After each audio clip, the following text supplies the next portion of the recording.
Outlook आपका markets पर? आपने इनफैक्ट पहले भी यही व्यू दिया है कि इन स्तरों पर आकर मार्केट थोड़ा कंसोलिडेट करेगा, थोड़ा चलेगा, लेकिन एक रेंज में ही मोमेंटम दिखेगा, जो कि देखा भी है हमने पिछले कुछ सेशंस में। अभी क्या व्यू है इन लेवल्स पर? बहुत बहुत धन्यवाद दीपाली जी आपका, और आप सभी को शुभ संध्या हमारे तरफ से। तो हमारा ये मानना है, और हमने कल प्रातःकाल जब हम आपके चैनल पर थे तब हमने बाजार के ऊपर यही ब्यौरा दिया था कि हम फिर से हूबहू वही चीज को नकल करेंगे जो हम 11,250 11,300 के स्तर पर कर रहे थे। वो थे 11,200 350 के आसपास कंसोलिडेट होना। फिर हमने निर्णायक तरीके से 11,300 को पार कर दिया, उसके ऊपर गए, 11,400 के आसपास हम गए, और फिर अब थोड़ी बहुत मुनाफा वसूली हम आज देख रहे हैं। तो हमारा ये मानना है कि ये जो मजबूत बुनियाद बनाने का काम है दीपाली, ये थोड़े दिनों तक आपको नजर आएगा बाजार में, और ये बाजार की सेहत के लिए भी अच्छी बात है, क्योंकि जब कभी भी आप ऊपर के तरफ के दायरे बनाते हैं बाजार में, तो कुछ दिन या कुछ समय बाजार को उसी दायरे में आपको थोड़ा समय बीतना चाहिए, ताकि एक मजबूत बुनियाद बने, और फिर उसके पश्चात जो ऊपर के दायरे हैं वो काफी सक्षम रूप से हम ऊपर जाने की क्षमता रखेंगे। इस वजह से ये जरूरी है। गिरावट पर खरीदारी की हमारी राय है, और एक अच्छी बात यह है कि पहले हम देख रहे थे कि दिग्गज जो इंडेक्स है, यानी कि सेंसेक्स और निफ्टी, वो काफी बढ़िया तरीके से योगदान देकर के ऊपर जा रहे थे। अब ये जब कंसोलिडेट कर रहा है, यानी कि दायरे में घूम रहा है, तो आपके मिड कैप और स्मॉल कैप थोड़ा बहुत और कंट्रीब्यूट, यानी कि जो योगदान है वो चौतरफा है, तो ज्यादा चिंतित होने की जरूरत नहीं है। गिरावट पर खरीदारी की राय होगी। तो ऑन डिप्स बाय की स्ट्रैटेजी होनी चाहिए, और इनफैक्ट ब्रॉडर मार्केट्स यानी mid cap small cap stocks में हम पिछले कई सेशन से अच्छी बाइंग देख भी रहे हैं। आज भी निफ्टी भले ही 100 अंक नीचे रहा, लेकिन मिड कैप्स में बाइंग थी। लेकिन चलिए बिना देरी के अब सवालों को करते हैं शामिल। ये शो फेसबुक ट्विटर पर लाइव भी है, तो अपने सवाल आप हमें वहां भेज सकते हैं। पहले कॉलर हमारे साथ फोन लाइन पर बने हुए हैं, कोटा राजस्थान से लक्ष्मण है हमारे साथ। बताइए लक्ष्मण जी, क्या सवाल? लखन है इनफैक्ट, माफ कीजिए। लखन जी नमस्कार, अपना सवाल पूछिए। कौन सा स्टॉक है आपके पोर्टफोलियो में? इंडिया के नंबर 1 ब्रोकर जिरोधा के साथ जुड़िए, जहां पर आपका ब्रोकरेज कुछ भी नहीं लगेगा। ब्रोकरेज लगेगा तो सिर्फ इंट्राडे ट्रेड में, वह भी सिर्फ 20 रुपए। तो दोस्तों, अकाउंट ओपनिंग की लिंक डिस्क्रिप्शन में है, जाइए लिंक पर क्लिक करके जिरोधा में अकाउंट ओपन कराएं। मेरे पोर्टफोलियो में आईटीसी है। हेलो हेलो, आईटीसी खरीद रखा है मैंने 207.90 पे, 500 शेयर खरीद रखे। लॉन्ग टर्म के हिसाब से लिया है ये share? No, long term, short term के हिसाब से ही लिया था, पर कब तक होल्ड रखूं ये पूछना चाह रहा था मैं सर से। पूछ लेते हैं। गौरांग जी, आईटीसी हालांकि शॉर्ट टर्म कैटेगरी का स्टॉक है नहीं है, बट इन्होंने छोटी अवधि के लिए लिया है, और पिछले 5-6 दिनों से तो स्पेशली हम देख रहे हैं नीचे की तरफ 195, ऊपर की तरफ 200 201 तक ही ये स्टॉक जा रहा है, इसी बीच में घूम रहा है। अब इनके लिए सजेशन क्या होगा? तो राजस्थान के निवासियों को हमारा प्रणाम सबसे पहले, और लंबी अवधि के लिए दीपाली काफी लंबे समय से हमने आईटीसी पर खरीदारी की राय दी है, और ये कंपनी ऐसी है कि अब धीरे धीरे करके जो तंबाकू और सिगरेट का कारोबार है उससे योगदान थोड़ा आता जाएगा, लेकिन जो बाकी अन्य कारोबार है उससे, जैसे कि एफएमसीजी कारोबार है, होटल्स का कारोबार है, और बाकी अन्य कारोबार है, कृषि क्षेत्र से ये काफी बेहतरीन तरीके से जुड़ी हुई कंपनी है, चौपाल के साथ ये काम करते हैं। तो मेरा ये मानना है कि लंबी अवधि के लिए इनको बने रहना चाहिए। अगर लखन जी ने छोटी अवधि के लिए निवेश किया, तो पहले इनको एक राय ये दूंगा कि आप अपना जोखिम ध्यान में रखते हुए एक स्टॉप लॉस लगा करके चलिए, अन्यथा जो स्तर पर उनका निवेश है वो ज्यादा चिंतित होने की जरूरत नहीं है। और काफी लंबे समय से 180 और 200 के बीच में ये आईटीसी का स्टॉक कंसोलिडेट कर रहा है। लंबी अवधि के लिए 245 और 265 ये लक्ष्य हमारा, और अगर लखन जी के पास निवेश लायक पूंजी है तो 190 के नीचे ये थोड़ा बहुत और खरीदारी कर सकते हैं, ताकि इनका जो खरीद का स्तर है वो नीचे आ जाए। ठीक है, तो 190 के आसपास मिले तो वहां पर और ऐड भी कर सकते हैं। होल्ड रखिए स्टॉक को, थोड़ा समय भी दीजिए।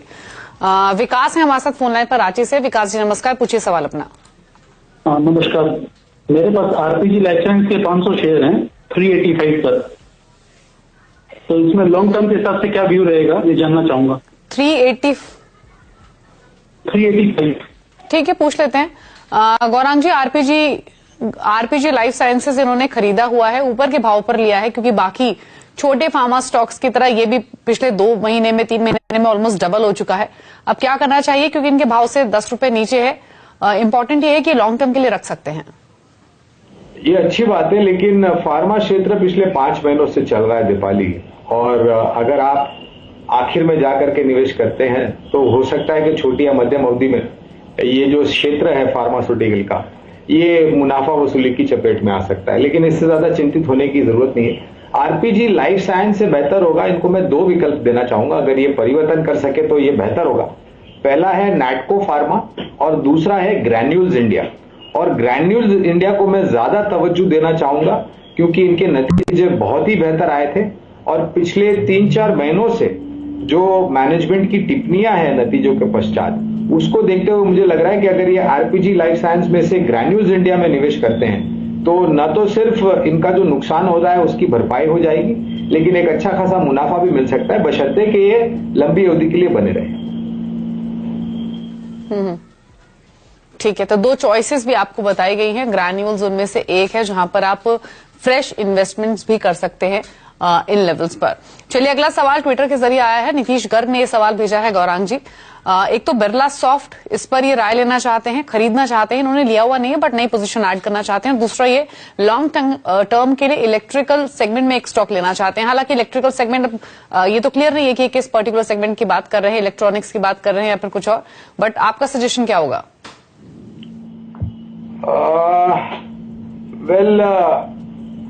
इलेक्ट्रिकल पेरिफेरल्स या फिर अप्लायंसेस की अगर ये बात कर रहे हैं तो मैं इनको राय दूंगा कि ये हैवेल्स इंडिया या फिर कंज्यूमर ड्यूरेबल्स बनाने वाली कंपनियां जैसे कि ब्लू स्टार हो गया, वोल्टास हो गया, इस पर मैं निवेश करने की राय दूंगा।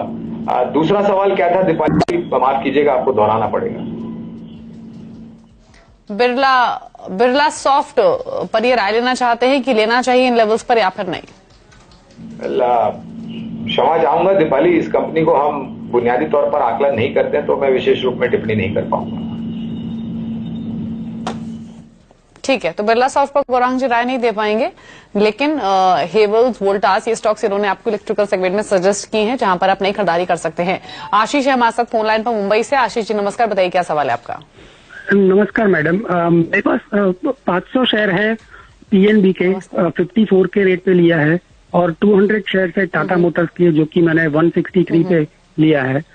मैं जानना चाहूंगा कि ये शेयर मुझे रखने चाहिए या क्या करना चाहिए उसकी? पूछ लेते हैं गौरांग जी से। पीएनबी के तो इनफैक्ट कल नंबर्स भी आएंगे और नंबर्स से पहले ये स्टॉक चला भी है पिछले कुछ दिनों में। 54 की इनकी बाइंग है, काफी ऊपर की अगर हाल ही के प्राइस से कंपेयर करें तो, इसलिए लॉस भी हो रहा है 19 रुपए के आसपास का हर स्टॉक पर। गौरांग जी, पीएनबी पर क्या सजेशन होगा? दूसरा, टाटा मोटर्स में भी इनको काफी लॉस है क्योंकि इनकी बाइंग 163 की है, तो दोनों में ही क्या सजेशन होगा? होल्ड करें इन पोजीशंस को और ऐड करें इन लेवल्स पर, स्विच कर लें? बिल्कुल सहमत हूं मैं आपकी बात से दीपाली। दोनों ही शेयर्स को, पीएनबी और टाटा मोटर्स को, पहले तो आप बने रहे। कल नतीजे हैं, मैं छोटी अवधि में टिप्पणी नहीं करता, लेकिन नतीजे मेरे ख्याल से जिस तरीके से हमने बाकी सरकारी बैंकों के देखे हैं, शायद उम्मीद से बेहतर आ सकते हैं। मॉनिटोरियम को लेकर के अगर आंकड़ा बेहतर आता है तो ये एक सहानुभूति वाली बात होगी, और उसके साथ साथ अगर ग्रॉस और नेट एनपीए में भी अगर नीचे के तरफ के दायरे दिखते हैं, प्रोविजनिंग नीचे आता है, नेट इंटरेस्ट इनकम और मार्जिन में थोड़ा बहुत सुधार होता है, तो शायद ये अच्छी बात होगी। तो पहले तो इनको बने रहने की राय दूंगा मैं। 500 शेयर जो इनके पास है करीबन 54 के आसपास, अगर ये चाहे तो 200-250 शेयर यानी कि आधी क्वांटिटी का अमूमन 30 रुपए के नीचे या 30 रुपए के आसपास ये एवरेज करें ताकि इनका खरीद का भाव है वो नीचे आ जाए। लेकिन एक बात है, सरकारी बैंकों में आपको खास करके जो पीएनबी जैसी बैंक है या फिर जो कमजोर बैंक पिछले कुछ समय में रही है, वहां पर आपको थोड़ी सहनशीलता ज्यादा रखनी पड़ेगी, थोड़ी बहुत पेशेंस ज्यादा रखना पड़ेगा और समय भी देना पड़ेगा। टाटा मोटर्स में भी मैं इनको राय दूंगा कि 165 ये बता रहे हैं इनकी खरीद, अगर मैंने सही सुना है तो स्टॉक मेरे ख्याल से 120-25 के आसपास जाकर के आज बंद हुआ है। 110 और 105 इसके इर्द गिर्द अगर आपको और खरीदारी करने का मौका मिलता है तो यहां पर भी आप चाहे तो आधी क्वांटिटी एवरेज करें। ये मैं इसलिए एवरेज करने की राय दे रहा हूं क्योंकि दोनों ही एक तो पीएनबी भी सक्षम है और टाटा मोटर्स भी सक्षम है। खाली एक ही है कि दोनों ही ऐसे क्षेत्र से हैं जहां पर थोड़ी कमजोरी है और ये दोनों ही स्टॉक उस कमजोरी में कमजोर नतीजे अगर आते हैं तो शायद थोड़ा बहुत छोटी अवधि के लिए अनिश्चितता का माहौल हो सकता है, लेकिन लंबी अवधि के लिए सुधार होने की पूरी संभावना है। तो लॉन्ग टर्म के लिए होल्ड कीजिए, लेवल्स भी आपको बताए हैं गौरांग जी ने, जहां पर आप थोड़ा और एडिशन कर सकते हैं, लेकिन बने रहिए। फेसबुक के जरिए आकांश कोहली ने एक सवाल भेजा है सिप्ला पर। 100 स्टॉक्स है इनके पास सिप्ला के, परचेजिंग प्राइस है 540 का। तो अच्छे लेवल पर इन्होंने एंट्री ली है गौरांग जी सिप्ला में, क्योंकि इनके भाव से 100-125 रुपए का मुनाफा इनको हर स्टॉक पर हो रहा है। प्रॉफिट्स ले लें या फिर होल्ड रखें?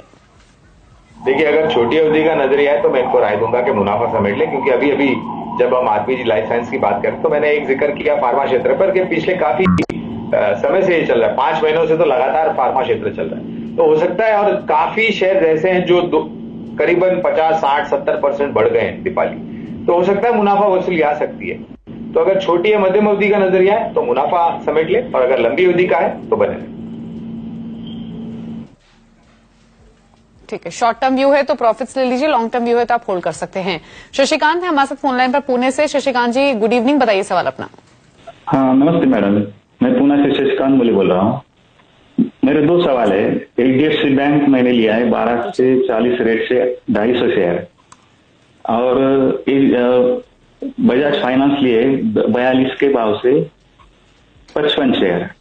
तो 2 साल में रख सकता हूँ, होल्ड कर सकता हूँ, इसका टारगेट क्या होगा? बजाज फाइनेंस में आपका परचेसिंग प्राइस क्या है? 4200 आपने बताया। हाँ 4200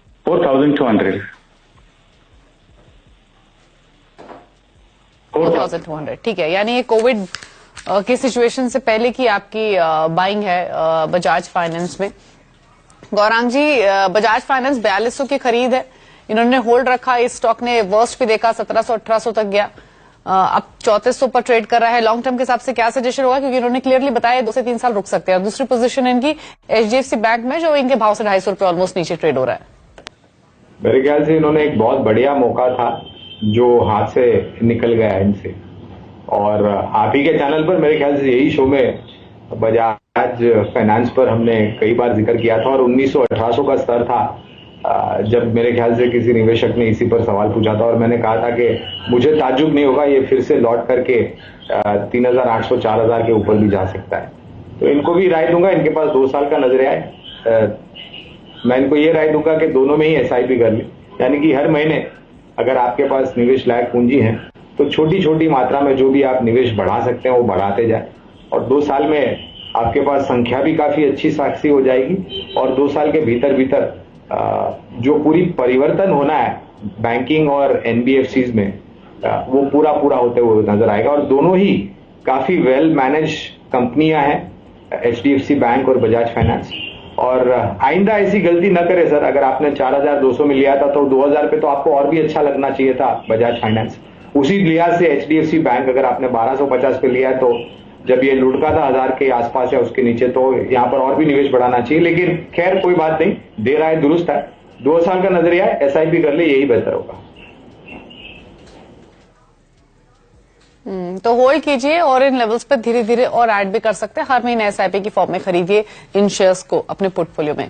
फेसबुक के जरिए अरविंद चौहान ने सवाल भेजा है। 2 शेयर्स है गौरांग जी इनके पास, दोनों ही स्टील क्षेत्र से हैं। जेएसडब्ल्यू स्टील 261 की बाइंग है और टाटा स्टील में 331 की इनकी खरीदारी है। तो नजरिया इन्होंने मेंशन नहीं किया है, but Tata steel and JSW steel long term के हिसाब से क्या व्यू होगा? दोनों ही सक्षम कंपनियां हैं और ये दोनों ही प्राथमिक पसंद है हमारी धातु क्षेत्र में, जेएसडब्ल्यू स्टील और टाटा स्टील। और मेरे ख्याल से कल ही कुछ खबर आई थी, ऑडिटर्स ने कुछ आपत्तियां उठाई हैं कुछ विदेशी कारोबार को लेकर के।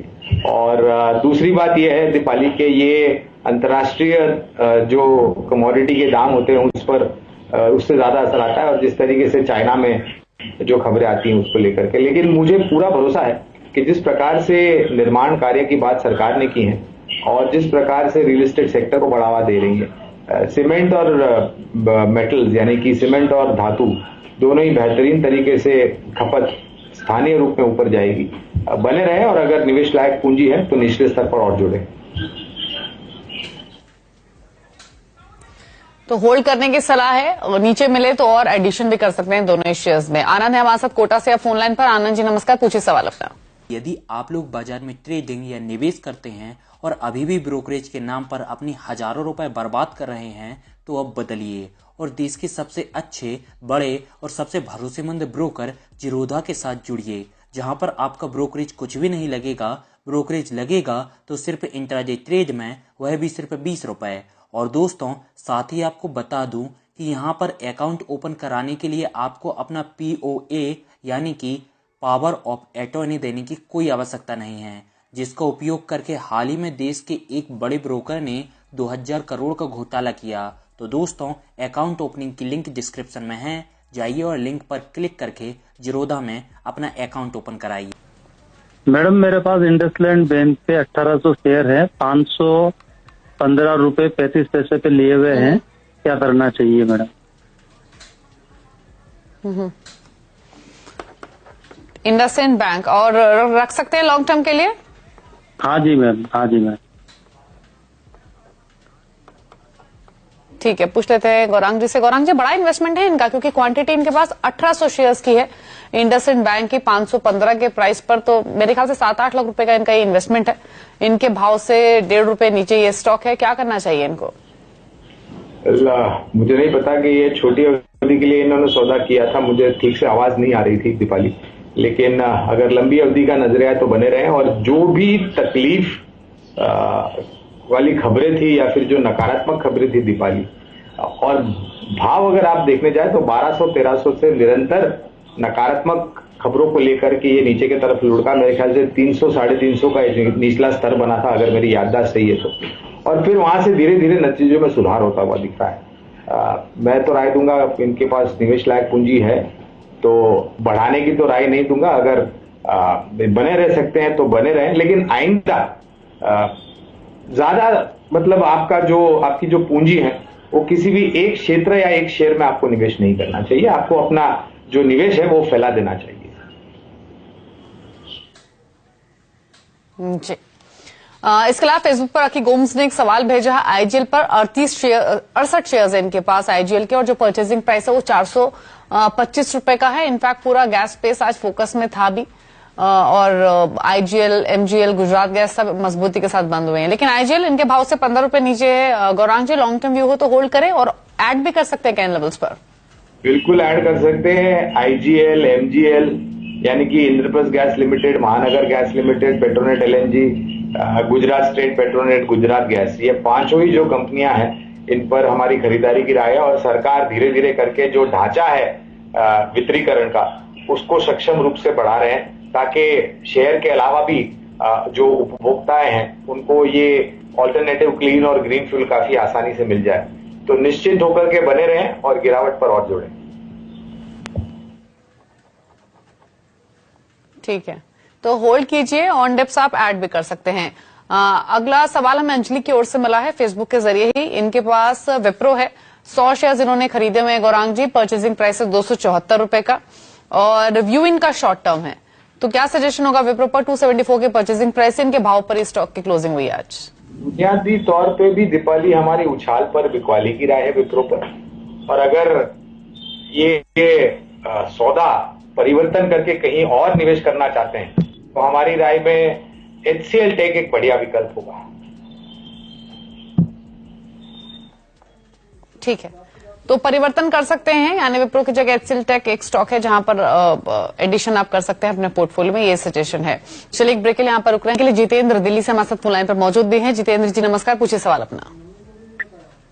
नमस्कार, मेरे पास भारतीय एयरटेल के 100 शेयर हैं 545 के भाव के। मैं जानना चाहता था शॉर्ट टर्म में इसका क्या प्रोस्पेक्ट रहेगा?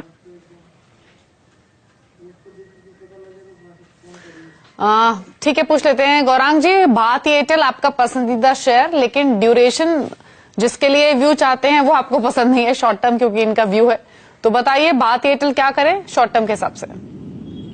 एक हिदायत भी देना चाहूंगा सभी दर्शकों को कि जब सर्वोच्चम न्यायालय में AGR का मुद्दा चल रहा है तो आपको टेलीकॉम क्षेत्र से मेरे ख्याल से थोड़ी दूरी बना करके रखनी चाहिए, क्योंकि पिछले कुछ दिनों से हम देख रहे हैं, आज भी मेरे ख्याल से कुछ सुनवाई हो रही थी एजीआर के मुद्दे को लेकर के। तो जब आपको पता है कि एक क्षेत्र को लेकर के सर्वोच्च न्यायालय, और वो भी जो मुद्दा है एजीआर का, वो कोई छोटी रकम नहीं है दीपाली, वो बड़ी रकम है, खास करके भारतीय एयरटेल और वोडाफोन के लिए। तो जब ऐसे मुद्दे हो तो आपको दूरी बना करके रखनी चाहिए, बशर्ते कि आप अगर अपनी समय सीमा परिवर्तन कर ले और लंबी अवधि का नजरिया है तो हमारा लक्ष्य करीबन 700 रुपए का है भारतीय एयरटेल पर।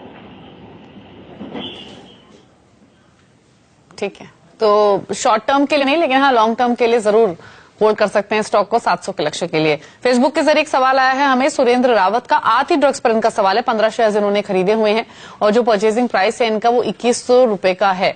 आरती ड्रग्स इनफैक्ट गौरांग जी 2100 रुपए की परचेजिंग प्राइस है, क्या करना चाहिए इनको? होल्ड रखें, निकल जाए स्टॉक से, क्योंकि प्रॉफिट्स भी इनको ठीक ठाक हो रहे हैं 750 रुपए के, क्या करना चाहिए अब? देखिए, अगर ज्यादा लालच नहीं है, और लालच रखनी भी नहीं चाहिए शेयर मार्केट में, क्योंकि फिर आपका जो मुनाफा है वो फिर कागज पे ही रह जाता है, नोशनल प्रॉफिट हो जाता है। पहले तो बुनियादी तौर पर लंबी अवधि के लिए हमारी आरती ड्रग्स पर खरीदारी की राय है। वॉल्यूम्स इस काउंटर में ज्यादा होते नहीं, थोड़ा बहुत ड्राई होता है ये काउंटर, लेकिन जो नतीजे आए थे मेरे ख्याल से कुछ समय पहले ही, कुछ दिन पहले ही इसके नतीजे आए थे, और नतीजों को देख करके हम काफी संतुष्ट हैं। इनके ऊपर है, अगर छोटी अवधि का नजरिया है तो मुनाफा समेट ले, अन्यथा थोड़े बहुत शेयर बेच करके मुनाफा थोड़ा बहुत समेट ले, करीबन 40-50% जो संख्या है शेयर की इनके पास, वो बेच करके मुनाफा समेट ले। इससे क्या होगा दीपाली कि आपके जो बाकी के शेयर रह जाएंगे आपके पास, उसके दाम जो है वो काफी नीचे आ जाएंगे, क्योंकि आपने मुनाफा समेटा है करीबन 700 रुपया प्रति शेयर का। लेकिन अनफॉर्चुनेटली 15 ही शेयर है, तो शायद ये 5 शेयर बेच करके 10 शेयर पे बने रह सकते हैं। जी चलिए, तो सजेशन आपको दिया गया है आरती ड्रग्स पर, और स्टॉक 18% ऊपर ये बंद हुआ है। आज खबरों में भी था 3:1 के रेशियो में बोनस की अनाउंसमेंट कंपनी ने की है, तो ये भी एक डेवलपमेंट हुई है आरती ड्रग्स से जुड़ी हुई। चलिए फिलहाल इतने सवाल करेंगे शो में शामिल। कोई डिस्क्लोजर आपकी ओर से गौरांग जी? बहुत बहुत धन्यवाद दीपाली जी, आपका निजी निवेश नहीं है, लेकिन हम इसी तरीके से राय हमारे क्लाइंट्स को देते हैं, और आप सभी को शुभ रात्रि हमारी तरफ से। शुक्रिया आपका इस शो का हिस्सा बनने के लिए और सभी स्टॉक्स पर अपनी राय देने के लिए। तो इसी के साथ कल का बाजार में तो इतना है। इंडिया के नंबर 1 ब्रोकर जिरोधा के साथ जुड़िए, जहां पर आपका ब्रोकरेज कुछ भी नहीं लगेगा। ब्रोकरेज लगेगा तो सिर्फ इंट्राडे ट्रेड में, वह भी सिर्फ 20 रुपए। तो दोस्तों, अकाउंट ओपनिंग की लिंक डिस्क्रिप्शन में है, जाइए लिंक पर क्लिक करके जिरोधा में अकाउंट ओपन कराइए।